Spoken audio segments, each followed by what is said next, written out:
You ask Tiger to solve. This deals with linear equations with one unknown. The final result is x equals 3. Let's solve it step by step. Group all x terms on the left side of the equation. Subtract 25x from both sides. Group like terms. Simplify the arithmetic.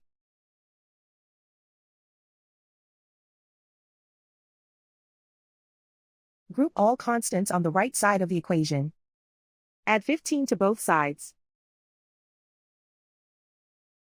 Simplify the arithmetic.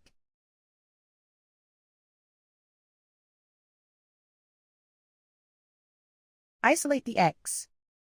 Divide both sides by 5. Simplify the fraction. Find the greatest common factor of the numerator and denominator. Factor out and cancel the greatest common factor. And so the final result is x equals 3.